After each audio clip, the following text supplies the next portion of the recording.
दुकानदार ने सामान बेचा। दुकानदार ने सामान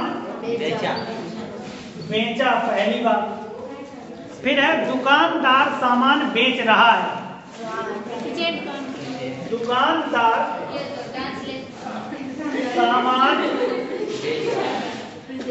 बेच रहा है। दुकानदार सामान बेचेगा। दुकानदार सामान बेचेगा। अब ये बेचेगा, पहली बात है दुकानदार ने सामान बेचा, दुकानदार सामान बेच रहा है और दुकानदार सामान। इन वाक्यों में क्या हम बात कर रहे हैं? क्रियाएं अलग अलग हैं। पहला क्या है? बेचा, बेच रहा है और बेचेगा, यही तो है ना। क्रियाएं क्या है? अलग अलग है। तो क्रियाएं अलग अलग समय में घटित हुई। पहले में क्रिया हो चुकी है, पहला वाक्य क्या है? क्रिया क्या हो चुकी है? पहले तो हो चुकी है। दूसरे में क्या है? क्रिया हो रही है और तीसरे में होगी। तो क्रिया के जिस रूप से उसके घटित होने के समय का बोध हो, उसे ही काल कहते हैं। सिंपल सी बात है। क्या कहेंगे? क्रिया के जिस रूप से उसके घटित होने के समय का बोध हो, उसे काल कहते हैं। ठीक है क्रिया, हर काम होता है एक्शन पे ही रहा है। हर काम क्या है? एक्शन पे हो रहा है कि नहीं? काल के कितने भेद हो गए? तीन भेद होते हैं। तीन भेद अगर होते हैं तो उनकी बात करें। पहला भूतकाल, दूसरा वर्तमान काल और तीसरा भविष्य काल। अब देखो, हम यहाँ खड़े हैं, वर्तमान की बात करें। मार्कर मेरे हाथ में, अब क्या हो गया? था। अब क्या होगा? होगा, है ना। तो क्या होगा? भविष्य में मेरे हाथ में होगा। तो वर्तमान कितनी देर के लिए आया? वर्तमान डस्टर मेरे हाथ में है, तो वर्तमान डस्टर मेरे हाथ में था और डस्टर मेरे हाथ में होगा, तो है। फिर हो गया प्रेजेंट। ये सर्किल चलता ही रहेगा। जब जब हम उठाएंगे है। इसका मतलब पास्ट। पास्ट की बात करें, इसका शाब्दिक अर्थ क्या होता है? बीता हुआ। इसका बीता हुआ होता है शाब्दिक अर्थ। क्या होता है? बीता हुआ, बीत चुका है ना, इसलिए। और क्रिया के जिस रूप से ये पता चले कि जो क्रिया वर्तमान में हो रही है, वर्तमान में तो वर्तमान हो जाएगा। और क्रिया आने वाले समय में घटित घटनाओं की बात करेगा तो भविष्यत काल हो जाएगा। अब इसकी बात करें भूतकाल की। क्या करते? भूत। इसका मतलब क्या हुआ? यदि बस आती तो गुड़िया स्कूल या विद्यालय जाती। अगर जो ऊपर लिखे हुए या यहाँ पर लिखे हुए जो बात आप देख रहे हैं, तो इनमें सभी क्रियाएं भूतकाल में ही घटित हो रही हैं। किसमें घटित हो रही है? भूतकाल में घटित हो रही हैं, परंतु उनके समय में अंतर है। समय में क्या है? समय में अंतर है। और इनको देखते हुए भूतकाल के 6 भेद हैं। भूतकाल के कितने भेद? 6। इन्हीं को देखो तो 6 भेद। अब भूतकाल से छुटकारा मिल जाए तो आगे बढ़ो। 2 3 4 6 भेद कौन कौन से? सामान्य भूतकाल, सामान्य। वर्तमान की बात नहीं करिए, भूत है तो भूत है। आसन्न, आसन्न भूतकाल, पूर्ण भूतकाल, अपूर्ण भूतकाल, संदिग्ध भूतकाल। पूर्ण है, अपूर्ण है, संदिग्ध है। ठीक है। हेतु, हेतु मद भूतकाल, हेतु हेतु मद भूत, ये इतने प्रकार हो गए भूतकाल, ठीक है। और यही क्वेश्चन आपसे पूछा जा रहा है, इनमें से ये कौन सा भूतकाल होगा, वाक्य दे देगा। जैसे अभी लिखा था मैंने, ये लिखे है ना, गुड़िया विद्यालय गई, कौन सा भूतकाल, सामान्य भूतकाल है ना। तो चलिए हम आगे बात करेंगे। तो इसी तरीके से सामान्य, आसन्न, पूर्ण, अपूर्ण, संदिग्ध, हेतु, हेतु मत। जब क्रिया, सामान्य की बात करें, जब क्रिया के सामान्य रूप से, जब क्रिया के सामान्य रूप से, सामान्य की बात कर रहे हैं, सामान्य रूप से भूतकाल में घटित होने का बोध हो जाए तो उसे सामान्य भूतकाल कहते हैं। जैसे गुड़िया विद्यालय, बस सामान्य बात है, सामान्य भूतकाल हो गया। या मैं कहूं मैंने गिटार बजाया, सामान्य भूतकाल। ऐसे वाक्य आ जाए तो सामान्य भूतकाल। यही मैं कहूं शुभम ने चुटकुले सुनाए, जब कभी ऐसे वाक्य आ जाए तो सामान्य भूतकाल के अंतर्गत आते। क्लियर हो गया।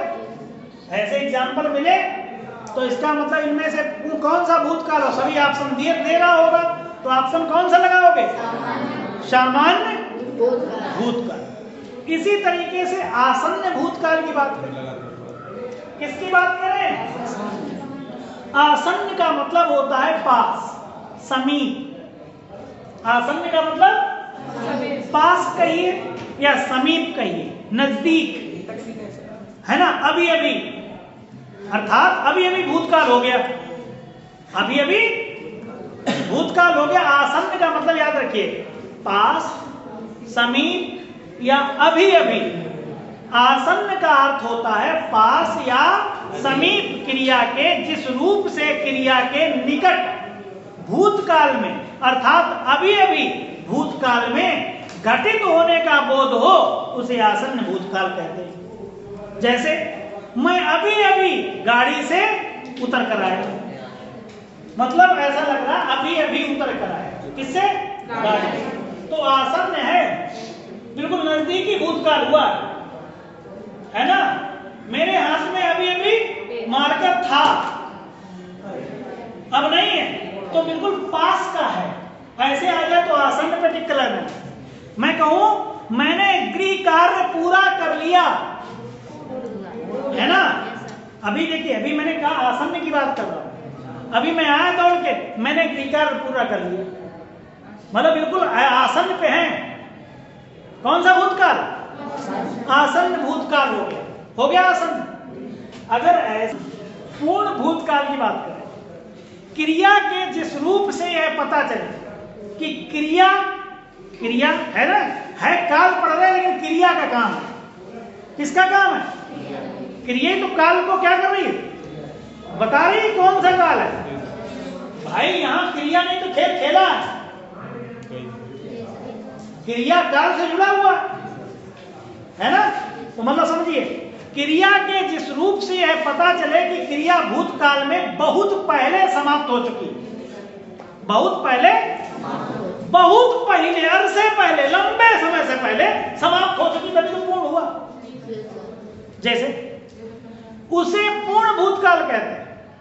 सन 1947 में भारत आजाद हुआ था, अब 1947 का 2024 में रखा है, तो पहले का किसका था, पूर्ण हो चुका। अब वो घटना दोबारा ना अभी अभी हुआ, ना सामान्य बात है, वो बहुत पहले हो चुका है।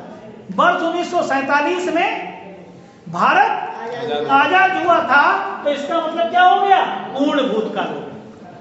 पूर्ण को पहचानने में कठिनाई हो रही नहीं। इसी तरीके से हम 10 वर्ष पूर्व गांव से शहर आए थे, 10 वर्ष पहले आए थे ना, तो पूर्ण बात हो चुकी है, यही पूर्ण भूतकाल। सिंपल एग्जांपल है, समझ में आ रहा होगा। पूर्ण हो गया। अपूर्ण की बात, किसकी बात करें, अपूर्ण।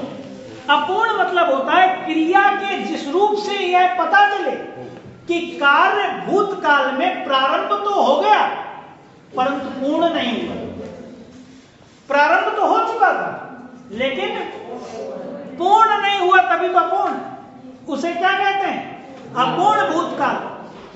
मैं गांव जा रहा था, जा रही थी, आ गया अपूर्ण। जा रहा था, रहा लगा है तो भूतकाल की बात, लेकिन जा रहा था, अभी पूर्ण नहीं, गंतव्य तक नहीं पहुंचा, अभी जा ही रहा था।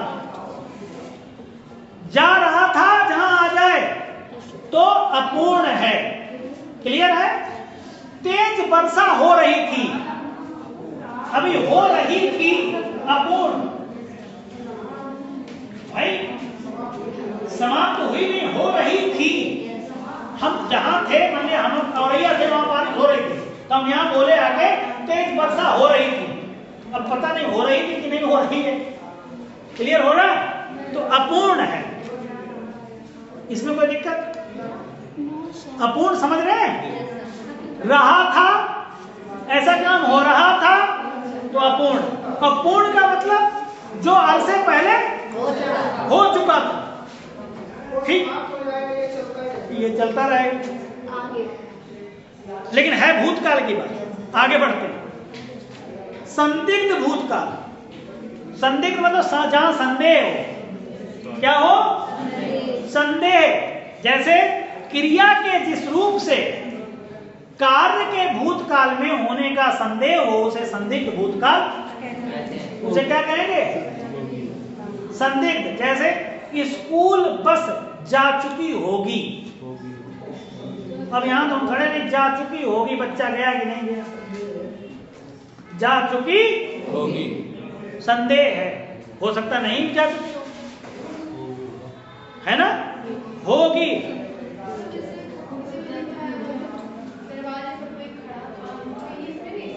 संदेह है, अभी तो पता नहीं हमें, संदेह है ना? खड़ा होगा, ठीक है, संदेह।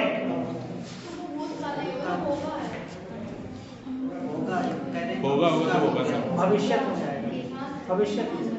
यहाँ क्या है? यहाँ मैंने जो एग्जाम्पल लिया है, स्कूल बस जा चुकी होगी, हम यहाँ खड़े होके लेंगे। संदेह है हमें, जा चुकी होगी।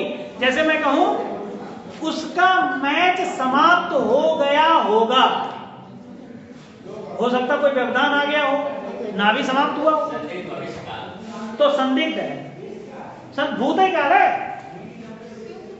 देखिए, इसे सुनिए, मैच समाप्त हो गया होगा, गया है, गया होगा, गया होगा, गया पहले है, फिर होगा।